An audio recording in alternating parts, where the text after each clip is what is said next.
तर दुसरीकडे बारामती लोकसभा मतदारसंघात आज महायुतीची समन्वय बैठक होणार आहे।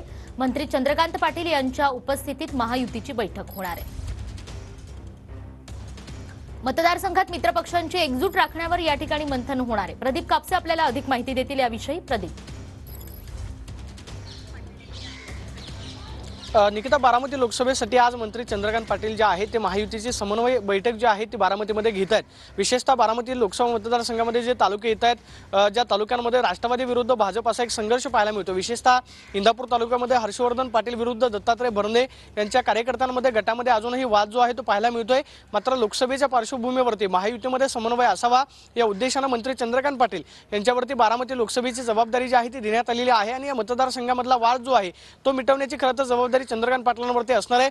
आज बारामतीमध्ये ही बैठक जी आहे ती पार पडते, त्यासाठी मंत्री चंद्रकांत पाटील हे बारामतीच्या दिशेने रवाना झालेले आहेत। आज बारामतीमध्ये चंद्रकांत पाटील कार्यकर्त्यांना नेमकं काय सांगतात, पदाधिकाऱ्यांना काय सूचना देतात हे पाहणं महत्त्वाचं असणार आहे। दुसरीकडे पुरंदर तालुक्यामध्ये शिवसेनेचे नेते विजयबापू शिवतारे यांनी भूमिका घेतलेली आहे की मी अजित पवारांच्या विरोधामध्ये अपक्ष निवडणूक जी आहे ती लढवणार आहे। त्यामुळे मतदारसंघामध्ये शिवसेना, भाजप त्याचबरोबर काय चर्चा होते बघणं महत्त्वाचं असणार आहे। प्रदीप, जाणून